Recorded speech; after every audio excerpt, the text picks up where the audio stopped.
En début de matinée, Philippe Ringard vous a parlé de virus et qu'il pouvait y avoir de l'évolution de virus entre... Il pouvait même y avoir peut-être des ancêtres communs pour certains virus. Même certains vont jusqu'à l'idée qu'il y a peut-être un ancêtre commun à tous les virus, au moins à ADN. Mais bon, ça c'est pas... Les démonstrations ne sont pas évidentes. Donc, on va continuer sur le passage d'agents infectieux entre différentes espèces animales ou même végétales, qu'on peut appeler. Donc pour ce faire, on a invité François Moutou, qui était épidémiologiste principalement et qui a écrit des choses très intéressantes sur le sujet et relativement facile à lire. Vous allez voir, c'est très varié les mécanismes. Bon, je ne serais pas allé plus loin. Je vous laisse parler. Merci beaucoup. Bonjour à tous. Alors, je vais me présenter parce qu'il n'y a aucune raison que vous me connaissiez. Donc, je m'appelle effectivement François Moutou. De formation, je suis vétérinaire et j'étais directeur adjoint du laboratoire de santé animale de l'ANSES, l'Agence nationale de sécurité sanitaire, environnement, alimentation, travail, qui est localisée à Maisons-Alfort, sur le campus de l'école vétérinaire. Et j'ai travaillé sur des maladies comme la brucellose, la tuberculose, la rage, la vache folle. Et le SRAS, alors le premier, pas celui que nous subissons encore aujourd'hui, mais celui qui est apparu fin 2002 et qui a heureusement arrêté de faire parler de lui mi-2003. Et j'ai eu la chance, dans ce contexte, de suivre un programme européen avec des collègues chinois pour essayer de comprendre cette maladie, dont on retrouve une partie de l'histoire dans ce qui nous concerne actuellement, même si le virus est vraiment différent et si son cycle épidémiologique n'est pas le même. Alors, le mot important autour de ce que je vais vous présenter maintenant, c'est le mot zoonose. Et je vous ai proposé la définition de l'OMS, l'Organisation mondiale pour la santé. Donc, c'est une maladie microbienne ou parasitaire dont l'agent circule régulièrement entre humains et animaux. Et donc l'idée, c'est que c'est quelque chose qui se passe de façon non sporadique. On a toujours des cas exceptionnels d'une maladie qu'on a trouvée une fois chez une personne, dont l'agent était probablement d'origine animale, mais ce n'est pas forcément pour autant une zoonose. Mais pensez que la transmission marche dans les deux sens. Parfois, nous sommes exposés à des virus ou des microbes animaux qui nous rendent malades, mais nous-mêmes, nous pouvons contaminer nos animaux de compagnie, par exemple, ou d'autres. Et il y aura quelques exemples. Et j'aimerais également, ça sera développé juste après, bien séparer deux notions qui me paraissent importantes à bien distinguer.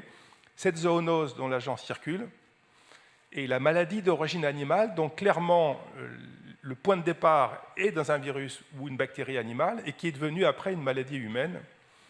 Et si on se plaint que les animaux puissent nous transmettre leurs microbes, n'oubliez pas que l'espèce humaine est évidemment d'origine animale, et pour un biologiste, nous sommes un animal. Évidemment, là, on peut discuter d'un point de vue philosophique ou autre. D'un point de vue biologique, nous sommes une espèce animale parmi d'autres. Et le cœur de la discussion, et on pourra éventuellement en débattre si ça vous intéresse, c'est que les risques actuels d'émergence de ces maladies, parfois nouvelles, dont les agents circulent naturellement dans les espèces animales, sont relativement souvent liés à des facteurs humains, à nos comportements, nos habitudes, comme notre démographie, et c'est un problème évidemment intéressant. Quand je suis né, moi je suis vieux, mais quand même, il y avait 3 fois moins de monde sur Terre qu'aujourd'hui, 3 fois moins. Il y a un schéma qui en parlera, c'est quand même assez spectaculaire comme accélération depuis quelques dizaines d'années, l'espèce humaine ayant 300 000 ans. Et depuis 2 siècles, c'est vraiment très spectaculaire comme évolution. Les voyages, parfois simplement touristiques, hein, on brasse beaucoup. Les mouvements de population, et actuellement, malheureusement, on en parle, ce n'est pas toujours des choses simples, mais ça peut avoir des conséquences sanitaires. Déforestation au sens changement d'usage des sols. On remplace les forêts par des cultures, on remplace des zones naturelles par des zones bâties. Ça a forcément des impacts sur tout ce qui vivait à ces endroits-là avant, et ça peut se retrouver sous forme de maladies dans les élevages domestiques ou dans nos populations. Et un point qui est souvent sous-estimé, c'est le fait que notre espèce a domestiqué d'autres. Et quand on met dans la même maison, c'est le sens du mot domestication, un autre qu'un humain, on peut finir par échanger un certain nombre de micro-organismes. Il y a quelques maladies intéressantes qui en sont issues. Alors voilà un schéma pour vous montrer la différence qui existe entre ce qu'on appelle une zoonose par rapport à ce qu'on appelle une maladie d'origine animale. Alors tout à gauche, je vais prendre les deux extrêmes, ça ira plus vite, vous avez le cas de la rage, avec le chien qui mord. Tous les cas humains de rage, environ 50 000 morts par an actuellement sur la planète. Mais c'est un chiffre estimé, on n'a pas de statistiques sûres, environ 50 000. Tous les cas sont liés à une morsure de chien. Il y a quelques cas exceptionnels qui sont liés à d'autres espèces, mais c'est vraiment 99,9% des cas sont des chiens. Il n'y a aucune transmission d'un malade humain à un autre humain. C'est toujours à partir du réservoir animal, chez qui le virus circule, que les transmissions se font. Et après, vous avez des intermédiaires comme Ebola, comme la dengue. Ebola, par exemple, on en parle encore régulièrement. Un réservoir animal, chauve-souris sans doute, mais ce n'est pas encore démontré, on n'a pas encore la preuve. Il peut y avoir un passage vers des humains, une épidémie intra-humaine, et puis ça s'éteint. Et pour rallumer un nouveau foyer, ça sera à nouveau un passage du virus depuis les animaux vers d'autres humains. Mais si on avance sur le schéma vers la droite, vous arrivez à un schéma comme celui du sida. Évidemment, tout le monde connaît cet exemple-là. On sait aujourd'hui que le sida humain, dont l'agent est le HIV, quelques virus différents HIV, viennent tous de SIV, donc H c'est pour humain, S c'est pour singe. Ce sont des virus de singes qui sont toujours présents, c'est des singes africains, et qui, pour des raisons qu'on n'a pas complètement comprises, au début du XXe siècle, sont passés à des humains et sont devenus HIV. Et aujourd'hui, on distingue parfaitement au niveau du laboratoire les souches virales humaines des souches virales animales, singes. Mais aujourd'hui, 100% de l'histoire du sida s'explique par des histoires intra-humaines. Ce sont les relations entre les personnes, soit relations sexuelles, soit simplement transfusion sanguine mal protégée, qui expliquent cette transmission. Il n'y a plus aucun retour au réservoir animal. Donc le sida est certainement une maladie d'origine animale, mais aujourd'hui, ce n'est plus une zoonose.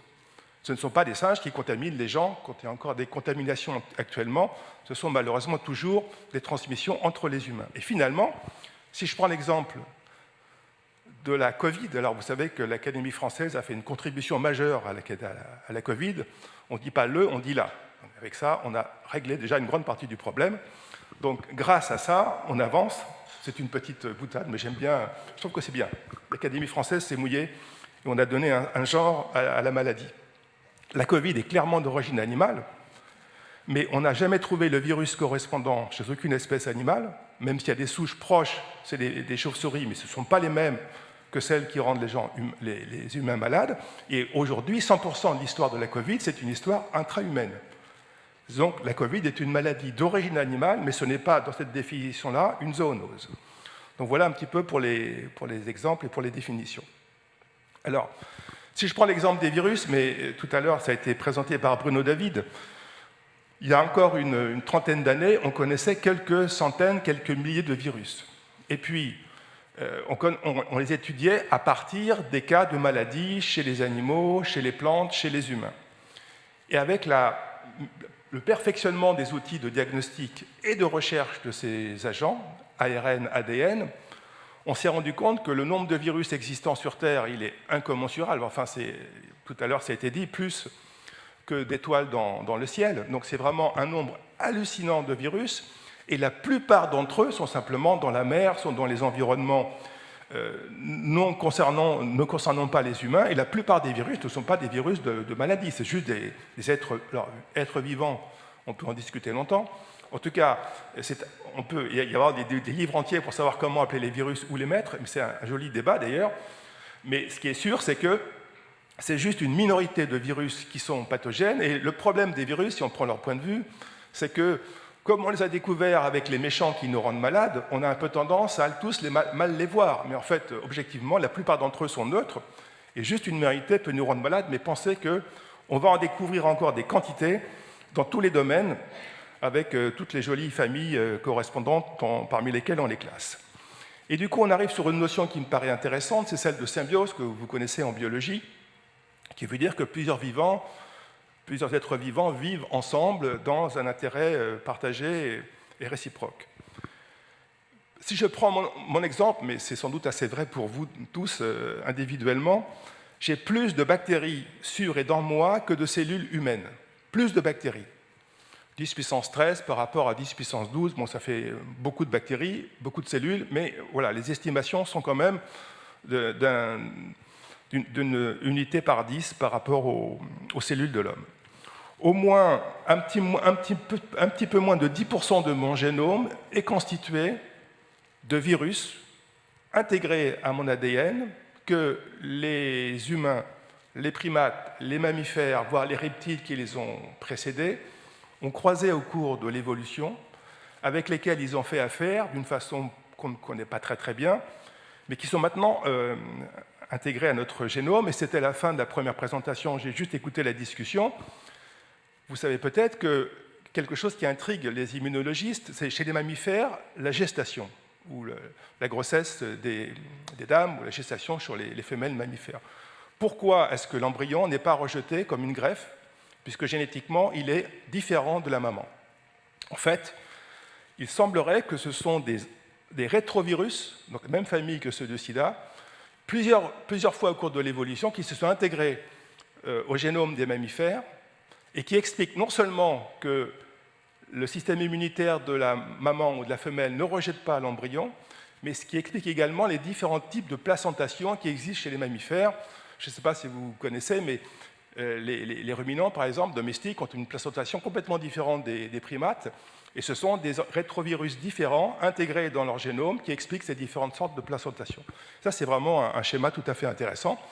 Vous savez que dans nos cellules, les mitochondries, qui sont nos petites centrales énergétiques, sont des anciennes bactéries qui se sont symbiotisées. Je fais un néologisme. Pareil pour les chloroplastes chez les plantes.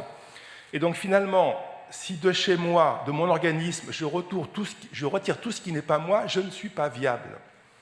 Donc même au niveau de l'individu, qui est déjà un écosystème, on ne peut pas vivre sans tous ces autres-là. Et simplement, certains d'entre eux, dans certaines circonstances, peuvent être désagréables, c'est ce qui peut nous rendre malades, mais la question qui est, peut-on ou doit-on vivre sans parasites au sens le plus large possible, est une question qui n'est pas si simple, parce qu'on a développé le XXe siècle sur la notion d'hygiène, de vaccins, d'antibiotiques, et on voit apparaître, comme ça a été dit pour les punaises, à la fois des insectes et des souches bactériennes qui sont résistantes aux antibiotiques, mais on réalise également que dans notre société, en Europe occidentale, en Amérique du Nord, il n'y a que depuis 3 ou 4 générations, on n'a pratiquement plus de parasites internes, de vers par exemple, pour dire simplement les choses. Or, pendant 300 000 ans, début de l'histoire de l'espèce humaine, on a vécu avec des parasites internes et on a développé un système immunitaire extraordinaire pour essayer de trouver un équilibre entre eux et nous. Et si on retire la cible de ce système immunitaire et qui n'a plus rien à se mettre sous la dent, alors sans faire de cause à effet aussi simple, on a parallèlement dans nos civilisations une augmentation de certaines maladies auto-immunes ou de certaines allergies qu'on interprète en partie par l'absence de ces parasites dans nos organismes. Et vous savez peut-être que dans certains cas, on peut recontaminer les personnes sous contrôle médical avec des larves de parasites pour modérer, tempérer certaines maladies auto-immunes avec des résultats intéressants. Et donc l'idée qu'on peut vivre sans tous les autres, c'est impossible. On ne peut pas vivre sans les autres. Alors il y en a certains dont on a plus ou moins envie, mais il y a un moment où l'excès d'hygiène, la théorie de l'hygiène au-delà de ce qui est nécessaire, c'est quelque chose qui est assez intéressant et qu'il ne faut pas négliger dans l'évolution de la santé dans nos sociétés, où on a un peu tendance à vouloir tout stériliser, et ce n'est certainement pas une très bonne idée. Et donc on a un défi en termes de santé publique, et du coup, en revenant à la présentation précédente, biodiversité, puisqu'on y met dedans bien sûr les micro-organismes, là aussi on a besoin de les protéger intelligemment en sachant de qui on parle et avec qui on vit. Et donc le microbiote, ça a été cité tout à l'heure aussi, donc c'est quelque chose, c'est assez nouveau comme notion finalement, hein, cette notion du microbiote qui nous accompagne. Et vous savez qu'aujourd'hui, on a fait des comparaisons sur la richesse bactérienne de différentes populations humaines. Les personnes qui ont la plus riche biodiversité microbienne, ce sont les derniers chasseurs-cueilleurs de la planète. Et inversement, les pays comme les nôtres, les plus propres, les plus d'évoluer, entre guillemets, sont ceux qui ont les plus pauvres diversités microbiennes au niveau de leur tube digestif. Ce qui peut laisser aussi à réfléchir jusqu'où va-t-on. Et donc tout ça donne des indications assez intéressantes en point de vue d'épidémiologie. Et vous savez que par exemple, ce que j'ai écrit au milieu, donc on peut très bien tomber malade avec une multiplication bactérienne qui peut être effectivement désagréable, alors qu'on n'a pas du tout acquis de nouvelles bactéries. C'est simplement un stress violent, on est resté trop longtemps sans se nourrir correctement, un déséquilibre interne qui va déclencher un changement de rapport entre les espèces bactériennes et une pathologie derrière. Et la récupération de l'état antérieur passe par une compensation de ces manques. On peut donc tomber malade sans forcément d'infection supplémentaire par rapport à quoi que ce soit d'autre que nous avons déjà. Et je schématise de façon très simple ce qui a été dit tout à l'heure. On a longtemps été éduqués en Occident avec un schéma qui mettait l'humain hors du reste du vivant. Et ça n'a aucun sens. Déjà, on a plein d'autres vivants dans notre organisme. Alors, bien sûr, quand on ne les connaissait pas, c'était plus simple de séparer les humains des autres. Mais nous sommes déjà nous-mêmes un écosystème et nous vivions avec tous les autres. Alors, chacun a son identité. On ne dit pas que l'un est plus malin que l'autre, ou plus grand ou plus petit. Enfin, on est tous différents. On est le seul Homo sapiens à parler des autres. Je ne connais pas de conférence faite par une souris ou une chauve-souris pour parler du reste du vivant. Donc, on est le seul à parler des autres. Ça nous donne une certaine responsabilité qu'il ne faut sans doute pas oublier, mais c'est plutôt en regardant ce schéma du bas qu'on a une meilleure chance de comprendre un petit peu la diversité. Alors voilà quelques paramètres maintenant qui vont expliquer ou permettre de discuter sur les risques épidémiques, dont zoonotiques, face auxquels nous sommes confrontés. Voilà un schéma qui résume l'unité le grand schéma en haut, ce sont les millénaires, l'augmentation de la population humaine sur Terre depuis que nous existons. Et nous existons depuis 300 000 ans, ce qui veut dire que le point zéro de l'abscisse, il faut faire 300 fois cette unité-là. Donc vous voyez qu'on doit sortir de l'amphithéâtre, on va sans doute dans le second et peut-être même à l'autre bout du second. Et vous voyez que pendant des millénaires, la population humaine est restée assez basse et on estime que le premier milliard d'êtres humains présents en même temps sur Terre a été atteint entre 1800 et 1850. Donc ça fait peut-être 2 siècles à peine, peut-être pas beaucoup plus. Et en 2024, nous serons 8 milliards. Donc une personne qui est née en 1930 aura 94 ans en 2024. Elle aura vu la population de la planète quadrupler. Il n'y a évidemment aucun événement comparable qui soit apparu auparavant, d'équivalent. Et donc c'est un phénomène qui est à la fois intéressant, mais en même temps un peu inquiétant. Tout à l'heure, on a parlé des effets de seuil en biologie. Ce n'est pas linéaire quand il y a deux paramètres qui vont évoluer. Est-ce qu'on va atteindre ou dépasser des seuils au-delà desquels des phénomènes qui jusque-là ne peuvent pas se répandre vont pouvoir s'installer? Et si vous mettez en bas le petit tableau qui est là, qui vous montre le délai nécessaire pour passer d'1 milliard au suivant, en gros, on a mis 300 000 ans pour arriver au premier milliard, on a mis 130 ans pour atteindre le deuxième, et actuellement, 12-13 ans suffisent pour atteindre le milliard d'après. Alors les projections qui sont faites par les Nations Unies supposent qu'on va se plafonner vers 10-11 milliards au milieu de ce siècle, ou peut-être à la fin du XXIe siècle. Mais vous imaginez les enjeux que ça pose en espace, en alimentation, en ressources en eau, en loisirs, en travail, et avec l'idée quand même de partager le mieux possible les ressources. Et vous savez qu'aujourd'hui, on est très très loin de cet état de partage. Et ça pose des problèmes, pas uniquement dans le domaine de la santé. Alors, tout à l'heure, j'ai cité la domestication comme étant un phénomène important dans beaucoup de domaines, dont celui de la santé. Et les personnes qui travaillent sur ce sujet-là, les archéologues, qui travaillent avec des épidémiologistes, pensent que en fait, le début de l'agriculture coïncide avec une régression de l'état sanitaire des populations qui ont bénéficié de l'agriculture et de la domestication associée. En fait, on ne devait pas si mal vivre que ça quand on était chasseur-cueilleur. Certains disent, alors ça, moi je ne suis pas du tout dans mon domaine quand je dis ça, mais les anthropologues ont souvent constaté que dans beaucoup de populations, il y a un mythe du paradis perdu, dans lequel tout était plutôt confortable, tout était plutôt sympathique. Et certains disent, en fait, c'était le souvenir de l'époque où on était chasseur-cueilleur. Il paraît qu'en moyenne, on travaillait 4 heures par jour pour trouver sa nourriture, et que le reste du temps, dans le clan, dans la famille, on avait beaucoup de temps pour s'amuser, raconter des histoires, faire plein de choses, s'occuper des enfants, et que le rythme de vie était sans doute beaucoup moins stressant que celui de certaines personnes de façon contemporaine, voire, pensez à la vie au Moyen-Âge dans les campagnes, c'était sans doute pas rigolo, et c'était 80% des gens qui vivaient comme ça, voire à l'époque romaine. Et donc, on a gagné sans doute sur certains plans, mais pas forcément sur tous. Mais alors, au point de vue sanitaire, ce qui est assez extraordinaire, c'est que vous mettez des gens dans des villes, vous créez des agglomérations, vous créez une sédentarisation, vous faites des greniers à grains. Imaginez la souris qui habite à côté du premier village et du premier grenier à grains. Mais la souris, elle dit, là j'y suis, c'est bon, le paradis pour les souris, c'est le grenier à grains.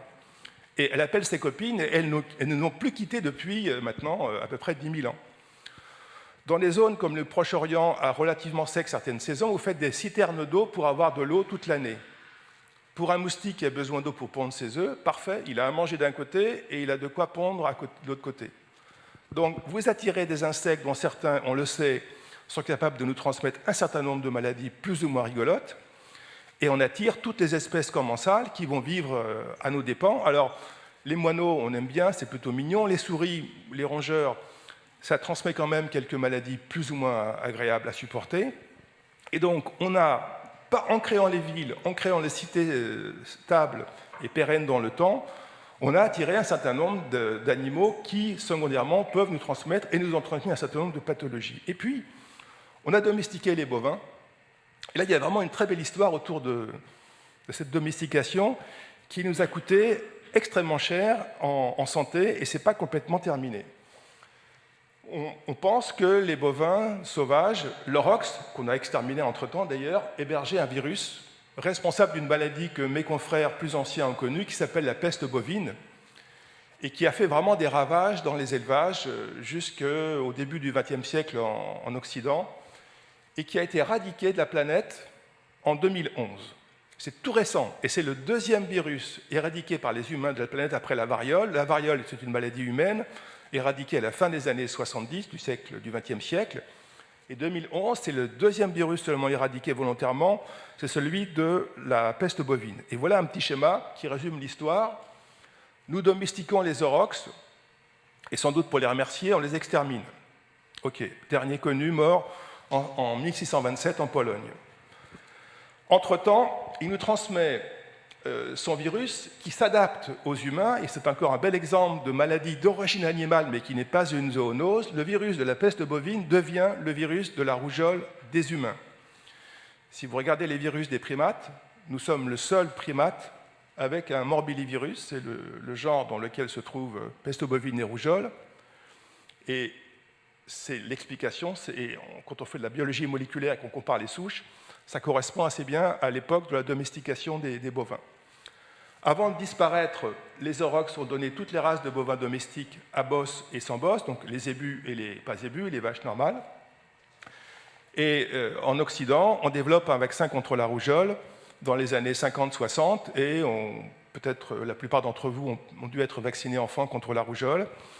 Et ce qui est assez extraordinaire, c'est que, je vais rester sur cette image-là, au début du XXe siècle, dans nos civilisations, il y a, et on le vit encore aujourd'hui, les parents ne veulent plus que leurs enfants soient vaccinés contre la rougeole.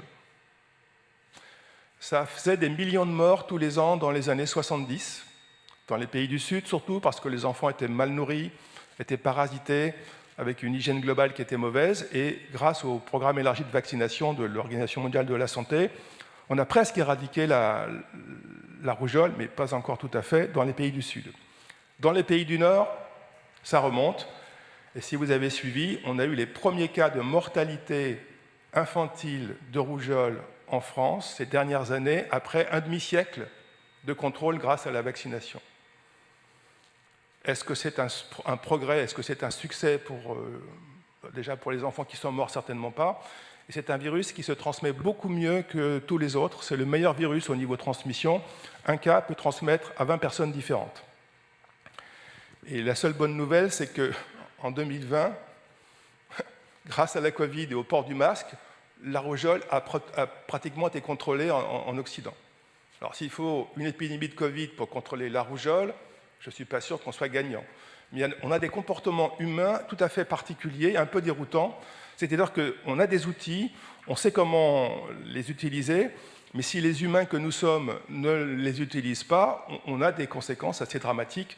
Et penser à la rougeole, c'est vraiment quelque chose d'assez étonnant. En tout cas, moi, ça m'interpelle. Je ne suis pas médecin, hein, mais je suis vraiment interpellé par ce refus de vaccination et les conséquences que ça peut avoir, sachant qu'une personne malade, à la limite, ça serait un adulte qui dirait, enfin, ça serait sa responsabilité, sauf que ce sont des enfants, on n'est pas sûr qu'ils aient la capacité de choisir, mais un enfant malade ou un adulte malade de rougeole peut en contaminer 30 ou 20, et je ne suis pas sûr que cela soit tout à fait au courant des conséquences.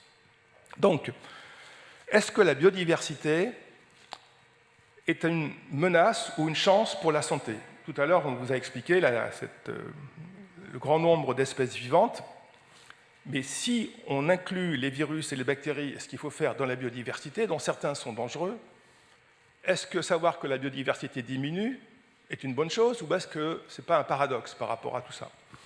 Alors on a deux éléments qui vont dans le sens plutôt d'une bonne nouvelle si on maintient la biodiversité par rapport à la santé. Et on a un exemple qui vient d'Amérique où en 1999 est arrivé un nouveau virus qui s'appelle le virus de la fièvre du Nil occidental, qu'on appelle souvent par le nom anglais de West Nile, qui est un virus d'oiseaux, qui est arrivé en Amérique par les avions, pas du tout par un migrateur, mais ce sont des oiseaux de cage qu'on a transportés depuis l'Est méditerranéen vers New York. Ces oiseaux étaient porteurs du virus. Le virus a été repris par les moustiques locaux, et c'est un virus qui circule d'oiseau à oiseau, voire à humain par moustique, et qui a envahi tout le continent américain. Or, ce qui a été très surprenant, c'est qu'il y a eu beaucoup plus de cas en Amérique du Nord qu'en Amérique du Sud. Et l'explication repose sur le fait que la diversité en oiseaux est beaucoup plus grande en Amérique du Sud qu'en Amérique du Nord, et que le virus s'est dilué dans cette biodiversité d'oiseaux en Amérique du Sud, avec beaucoup de cul-de-sac, des oiseaux qui n'étaient pas très réceptifs, où le virus ne pouvait pas se remultiplier, et à partir desquels les moustiques ne pouvaient pas reprendre le virus pour le rediffuser aux humains. Donc on a un certain nombre d'éléments, alors c'est sûr que ce n'est pas encore complètement universel et c'est encore discuté, qui semblent prouver que plus la diversité est proche de son état naturel, plus le nombre d'espèces dans lesquelles les agents pathogènes peuvent circuler est grand, plus on a de chances de tomber sur des espèces dans lesquelles ce virus va disparaître ou cette bactérie va être tellement diluée qu'elle ne pourra plus revenir vers les humains ou vers les animaux d'élevage. Et simplement imaginer une forêt naturelle à peu près en Europe avec la diversité de faune qui existe et prenez un élevage de 10 000 poulets. Et là, vous avez une espèce, alors ce ne sont pas des clones, mais ce sont quand même des animaux extrêmement proches les uns des autres d'un point de vue génétique. Et si vous mettez dans l'un d'entre eux une souche virale qui fait affaire avec cet individu-là, vous contaminez tout l'ensemble. Pareil pour un champ de maïs, 10 hectares de maïs, ce sont vraiment des clones. Donc s'il y a un pathogène qui fait affaire avec le premier pied de maïs qu'il rencontre, les 10 hectares y passent. Inversement, une prairie naturelle, si ça existe encore en France, c'est des dizaines d'espèces à l'hectare, et dans lesquelles aucun agent pathogène ne pourra diffuser aussi vite que sur un champ de maïs avec que des pieds qui sont des clones. Donc la biodiversité semble, d'une façon globale, et on a des publications qui vont dans ce sens-là, une garantie pour maîtriser un tout petit peu les risques de diffusion. Alors, une autre maladie dont vous entendez parler régulièrement et qui revient régulièrement d'ailleurs, c'est la grippe aviaire, influenza. Donc, vous avez l'idée, c'est tous les virus aviaires, tous les virus d'influenza sont des virus d'oiseaux. Sans les oiseaux, il n'y aurait pas de grippe d'hiver chez les humains. Et ce sont des virus qui se sont adaptés aux humains il y a déjà assez longtemps. Mais simplement, depuis quelques années, on a vu quelque chose de nouveau passer, des souches aviaires passer directement aux humains, ce qu'on ne connaissait pas. Et on a un animal vraiment intéressant dans l'histoire, ce sont les cochons qui, de ce côté-là, ont une réceptivité au virus assez proche de celle des humains. Et on imagine, alors c'est encore assez théorique parce que ça ne s'est jamais encore produit, et tant mieux, à la limite, une Covid de temps en temps, ça suffit, mais pas forcément cumuler trop les épidémies. On pourrait imaginer des virus d'oiseaux qui se recombinent avec des virus de porcs, qui fassent des souches différentes de tout ce qu'on connaît pour l'instant, qui repassent aux humains, avec éventuellement des conséquences plus ou moins désagréables. Donc, on a des cycles intéressants, mais le fait qu'il y ait des virus chez les oiseaux sauvages n'est pas forcément une menace pour les humains à partir du moment où on laisse les oiseaux là où ils sont et où les humains ne vont pas traîner dans les mêmes environnements. On a aussi des responsabilités dans la façon dont les virus circulent. Encore un mot sur la rage. Voilà, vous avez un schéma qui vous montre un peu toutes les espèces qu'on a associées localement à des cas de rage chez les humains. En fait, le point commun sur les continents, ce sont les chiens. Et même s'il y a une très grande diversité de virus d'un côté, une très grande diversité d'espèces chez lesquelles on peut trouver des virus, ceux qui sont un problème pour les humains, ce sont les chiens domestiques, en plus qui habitent à côté des humains. Donc ça, c'est vraiment quelque chose qui est assez bien connu maintenant. Donc, si les gens qui s'intéressent aux chauves-souris, j'en connais quelques-uns dans la salle, là, ont été très, très surpris quand on a découvert, il y a maintenant une quarantaine d'années, que les chauves-souris européennes et les chauves-souris françaises pouvaient héberger un virus proche du virus de la rage canine. Et en fait, l'histoire, telle qu'on la comprend aujourd'hui, il a fallu un certain temps pour analyser toutes ces données, semble dire que les virus au pluriel de rage sont des virus de chauve-souris. C'est là qu'on trouve la plus grande diversité. On a une vingtaine d'espèces virales. Alors, espèce virale, c'est encore un terme à définir. On met des guillemets entre espèces et entre virales. On a une vingtaine d'espèces connues chez les chauves-souris, en particulier de l'Ancien Monde. C'est encore un peu différent dans les Amériques. Mais il y a une seule souche qui circule chez les mammifères terrestres, non volants, en particulier chez les chiens. Et ce sont ces animaux-là qui n'ont que cette souche canine historique, celle que Pasteur avait travaillée, qui sont responsables des cas humains. Les cas chez les chauves-souris sont relativement exceptionnels et on a des cas qui ont été démontrés, en France même, de colonies de sérotine, une des 35 espèces présentes chez nous, avec du virus de rage, qui peuvent cohabiter dans une maison avec des humains en dessous.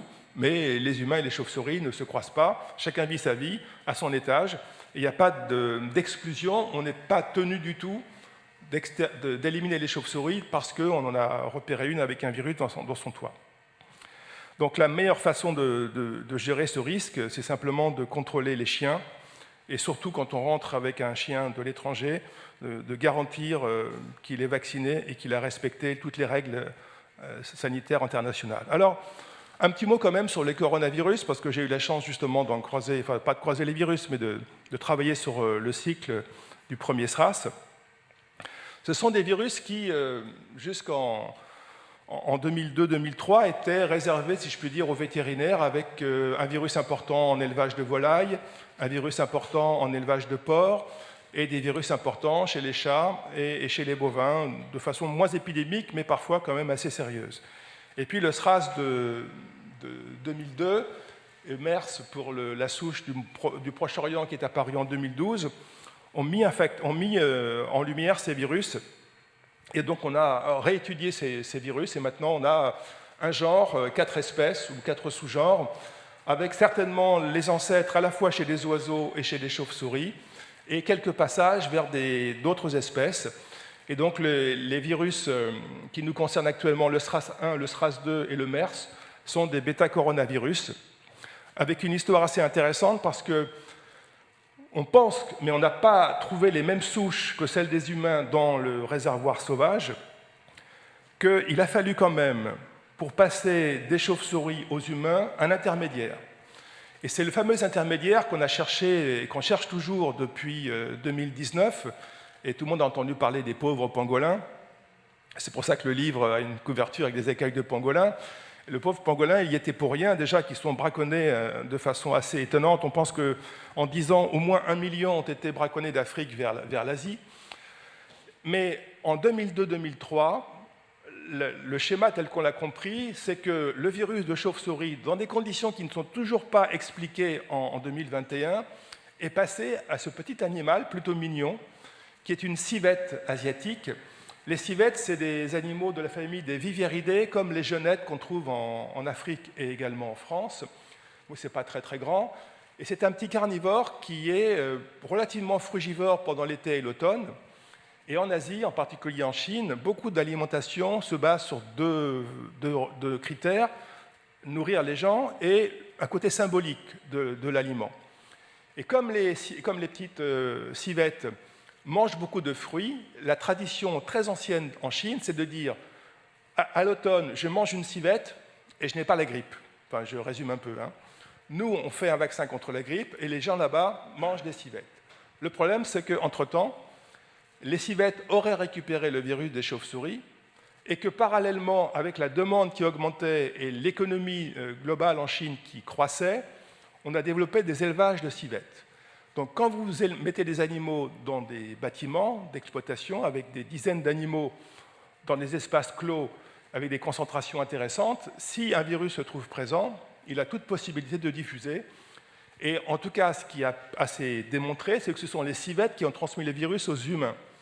Mais clairement, ce ne sont pas, elles, le réservoir au sens historique de l'histoire. Ce sont les chauves-souris. Mais le passage chauve-souris-civette n'est pas connu.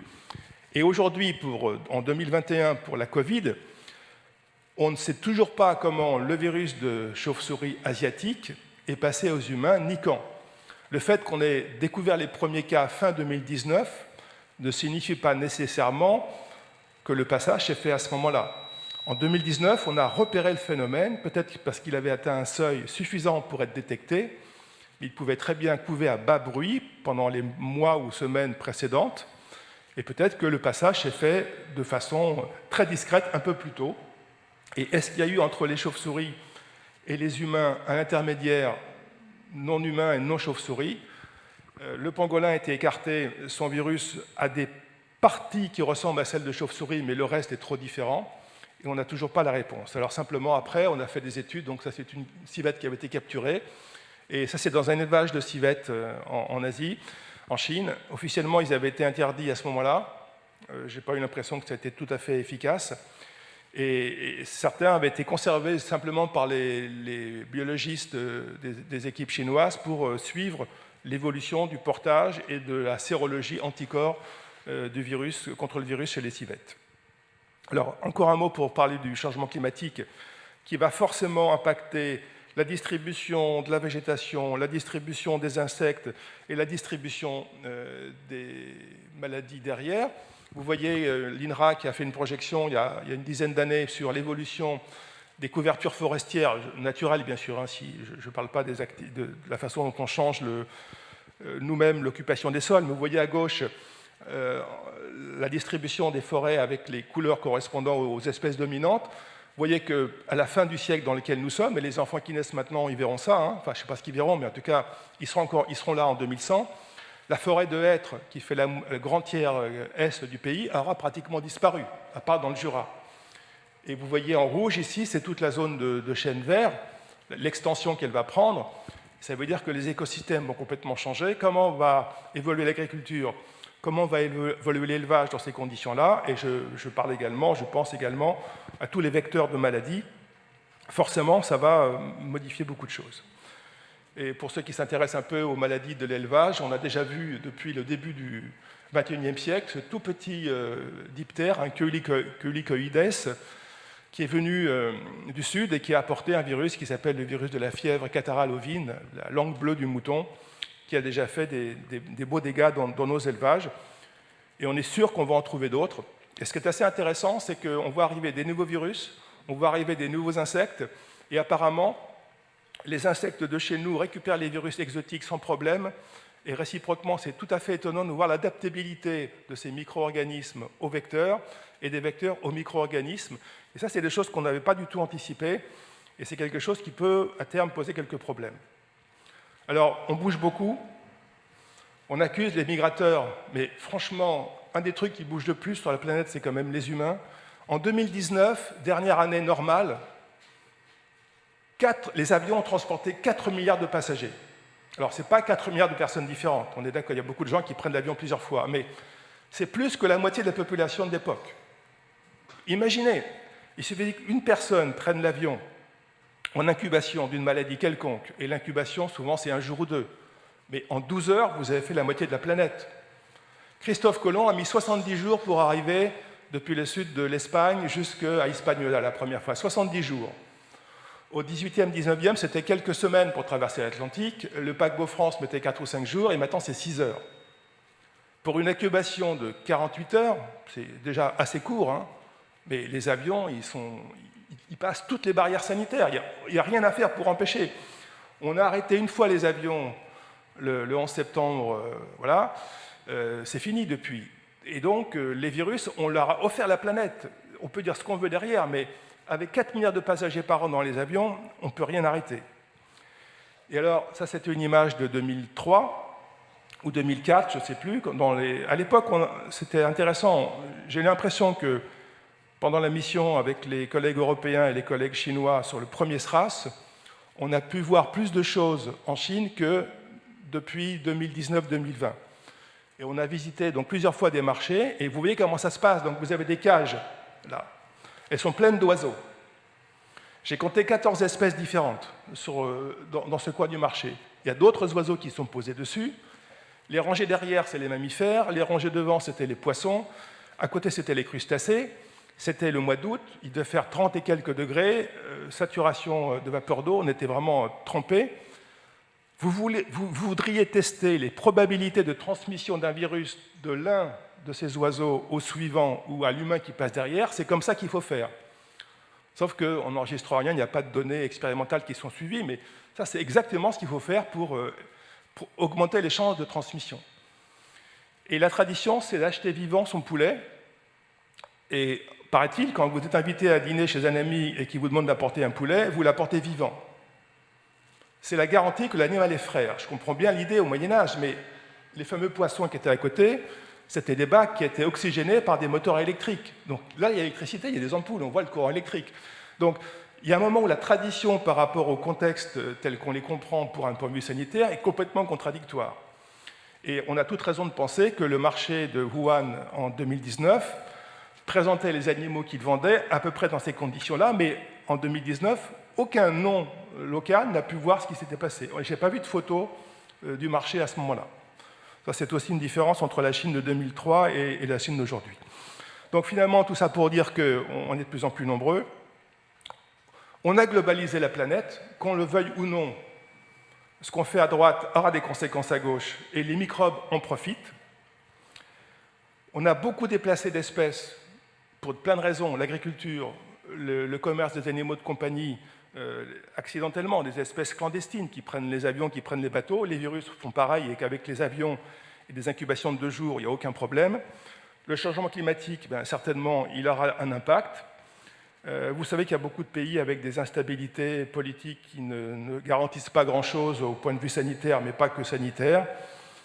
Donc, voilà, si par rapport à la présentation précédente, la biodiversité continue à régresser, il est possible qu'on perde les capacités de récupération et qu'on augmente les probabilités de fluctuations violentes, donc d'épidémies, avec parfois des phénomènes assez désagréables.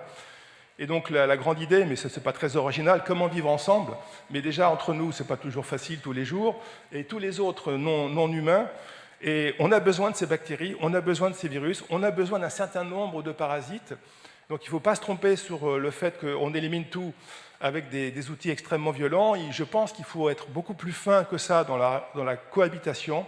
Il y a certainement des espèces qu'on doit garder à distance, d'autres avec lesquelles la cohabitation est beaucoup plus facile.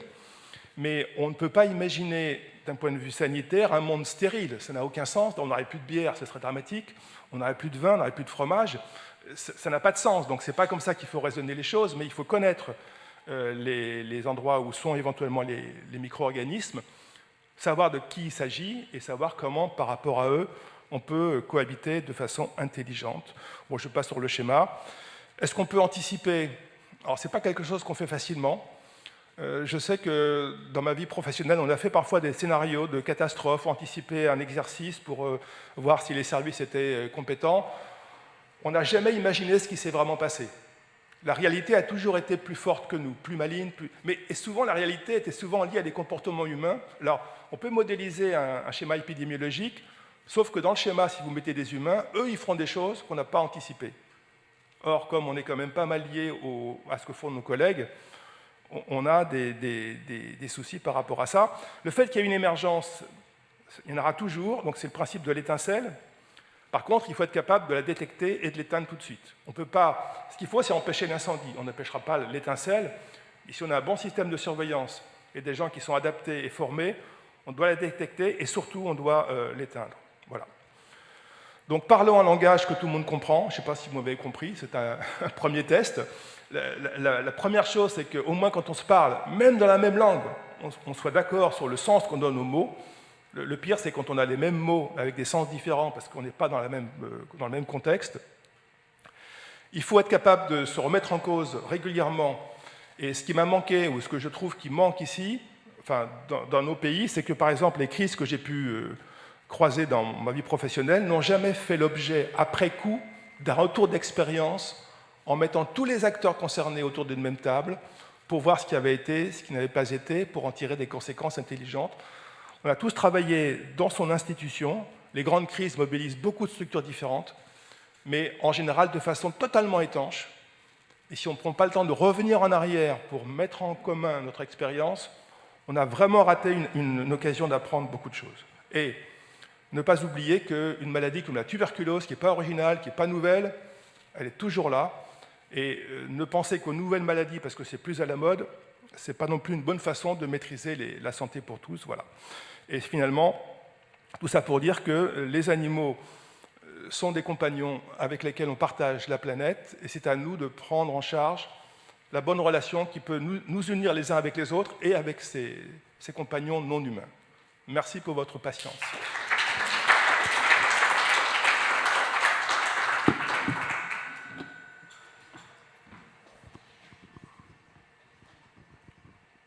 Avez-vous des questions? Alors moi, c'est bien, au niveau temps.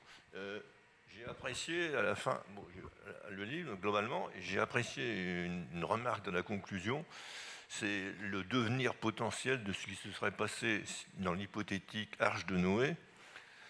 Et est-ce que, je suppose que vous faisiez référence à l'Arche de Noé actuelle, qui est la Terre? Oui, j'ai fait une allusion entre les deux, mais je pensais aussi, actuellement, si on fait voyager un animal, il faut des documents sanitaires, il faut des tests sérologiques, etc. Et j'imagine qu'à l'époque de Noé, enfin bon, c'est un mythe, on est d'accord, hein, mais s'il avait fait faire le test de tous les ruminants contre la brucellose, de tous les chiens, de tous les carnivores contre la rage, ça aurait été beaucoup plus compliqué. Mais peut-être que grâce à ça, on a gardé tous ces virus et toutes ces bactéries après le déluge. Mais voilà, après c'est une analogie par rapport à la planète Terre, bien sûr.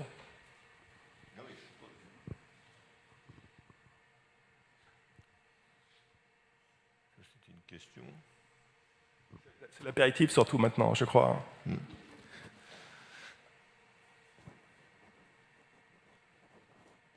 vois pas beaucoup de... Je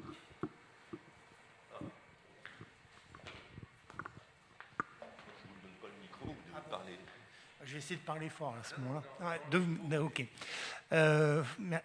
Moi, j'ai remarqué une chose par rapport à ton exposé, François, c'est que tu parles de déplacement de la grippe aviaire par les moyens de transport. Et nous, quand on avait été confrontés à ce problème-là en région, on avait regardé un petit peu les endroits où étaient déclarés au niveau européen les poulaillers et autres qui avaient été contaminés. Et on s'était rendu compte qu'en fait, c'était les transports routiers principalement et ferroviaires qui permettaient cette diffusion encore plus précise sur le territoire européen et localement.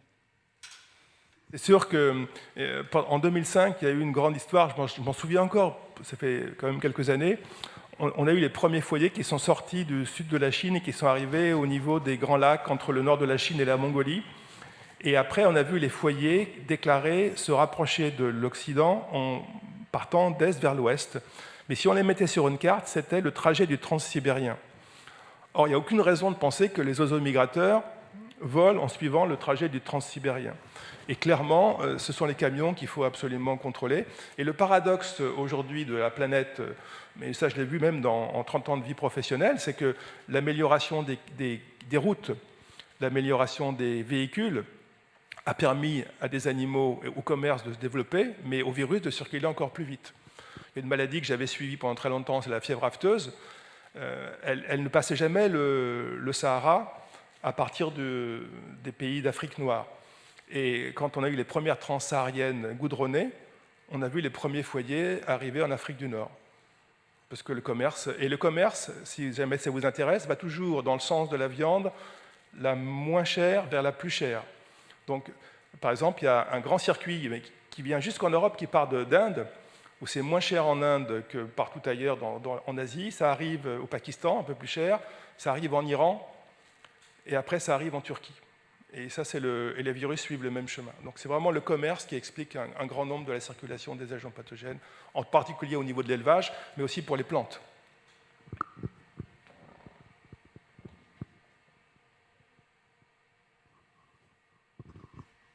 Tout à l'heure, vous avez évoqué que l'homme heureux était le cueilleur par rapport à celui qui s'est mis à cultiver.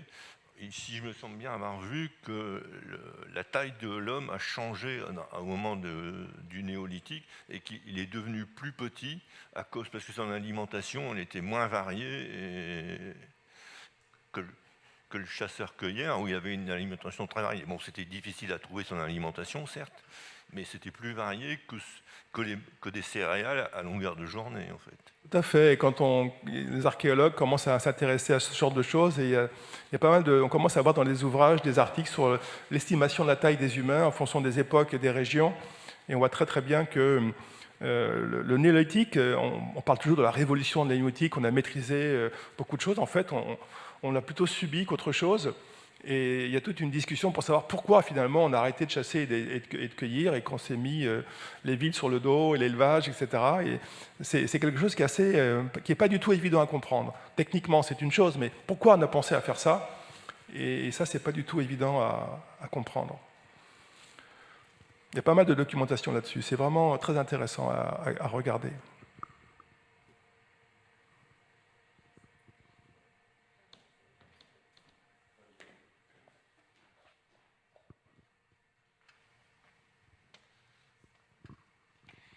Oui, si j'ai bien compris, donc au néolithique, il y a eu beaucoup plus d'épidémies. Les épidémies ont commencé à se développer à cette époque-là, en fait. Oh, pas tout de suite, mais on pense que la qualité de vie des humains a baissé dans les villes, dans les premières agglomérations. Et en tout cas, il y a pas mal de civilisations dont on peut associer les moments où elles ont vraiment décliné à des contextes à la fois écologiques et des contextes épidémiologiques.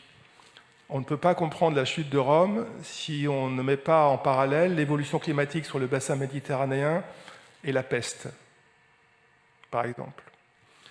Or, les échanges et les villes, et l'hygiène sans doute moyen âge, expliquent l'épidémie de peste, qui n'a jamais retrouvé, heureusement, cette ampleur après, alors qu'on n'avait pas forcément fait tout ce qu'il fallait à la fin du XIXe siècle, mais on avait vraiment changé le contexte. Par exemple, on avait remplacé, enfin, on n'a pas fait exprès, hein, mais on a remplacé le rat noir, qui est arrivé le premier dans nos pays, qui vient d'Asie, qui vient de Chine, par le rat sur mulot, qui est plus puissant, donc qui a éliminé le rat noir, mais qui est beaucoup moins sensible à la peste.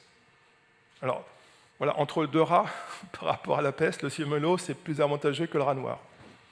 Voilà, mais il y a quand même beaucoup de...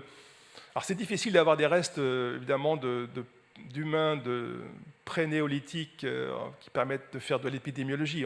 Sur un squelette, on peut dire, ben, celui-là, il avait ci ou ça, mais l'épidémiologie, c'est des populations quand même. Hein.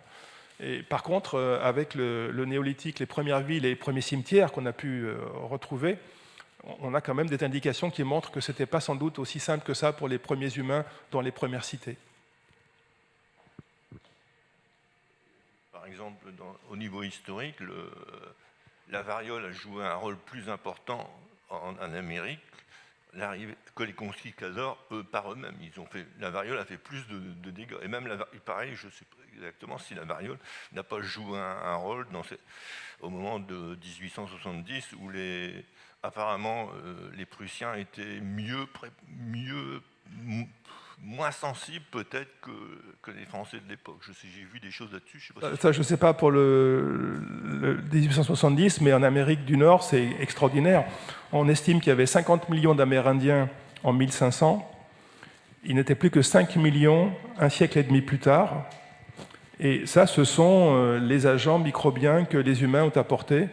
Alors, il y a une expression pudique qui dit « on a réuni biologiquement l'ancien et le nouveau monde ». Et vous voyez, on a quand même... Et là, il y a eu vraiment une diminution, un effondrement de la population des habitants d'origine de l'Amérique, qui était arrivé par l'autre côté, peut-être il y a 30 000 ans, 20 000 ans. On discute d'ailleurs toujours de l'époque de l'arrivée. Bon, on ne sait pas s'il n'y a pas eu plusieurs arrivées et tout. Oui. Certes, on a importé la syphilis du Nouveau Monde. Alors ça, il y a des débats entiers pour savoir si on a juste apporté des souches plus particulières ou si... Enfin bon, c'est notre histoire. Mais ça occupe les gens, c'est bien.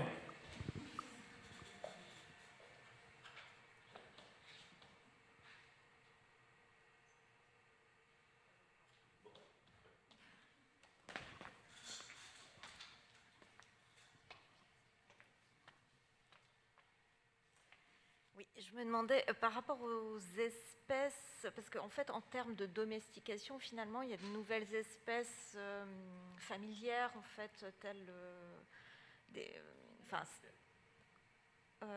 du style les furets, ce genre de choses. Est-ce que ça peut avoir un impact à ce niveau-là? En fait, il y a un schéma qui existe, qui montre l'importance des espèces proches de l'homme en termes de transmission de maladies, avec le temps depuis lequel ces espèces cohabitent avec nous. Et clairement, plus elles sont anciennement avec nous, plus elles ont eu les probabilités réelles démontrées de nous transmettre des maladies. Et donc, les espèces domestiques, c'est un tout petit peu...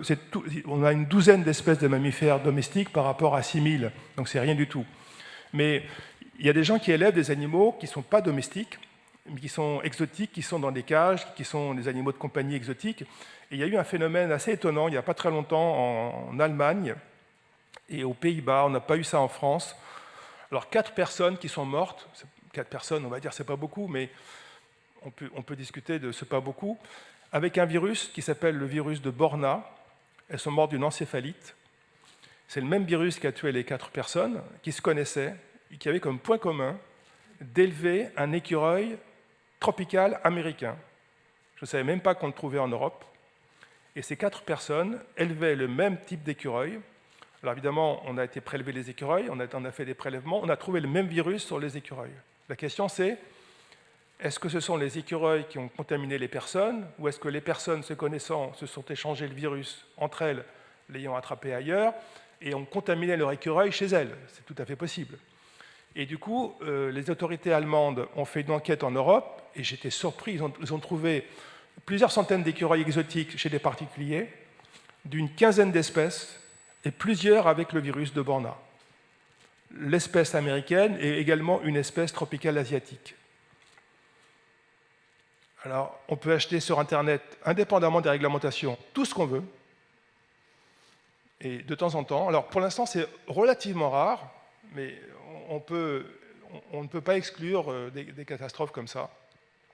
Une autre anecdote, je ne sais pas si ça va vous amuser, mais en ce moment, il y a une épidémie de salmonellose. C'est en Irlande, je crois, en tout cas en Europe, avec des gens qui élèvent des serpents. Alors, comment les gens se contaminent-ils? Si vous avez un serpent, les serpents sont tous carnivores. Donc, il faut acheter des souris congelées pour nourrir les serpents. Et c'est en décongelant les souris, vous les manipulez avec vos mains, que les gens se contaminent. Donc, les gens achètent des serpents, ils achètent des souris pour nourrir les serpents, et ils se contaminent de salmonelle. On a trouvé, c'est tous les cas dans ce même pays, la même souche de salmonelle, et le point commun, c'était manipulation de souris pour nourrir les serpents. Et ce n'est pas complètement anecdotique, l'ordre de grandeur des souris données aux serpents dans un pays comme la France, c'est à peu près 1 million par an. Et pensez que la recherche biomédicale, on utilise à peu près 2 millions. Donc c'est le même ordre de grandeur. entre les souris pour la recherche biomédicale et les souris pour nourrir les serpents de compagnie. Alors d'un point de vue souris, on peut discuter de l'intérêt. Et on ne parle jamais de ces souris-là, parce que c'est quand même des animaux. Les gens qui élèvent des serpents sont des amis des animaux.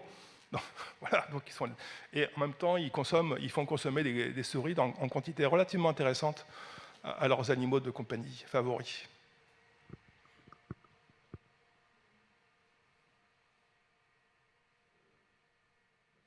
Si je veux faire respecter les horaires, je suis obligé de m'arrêter.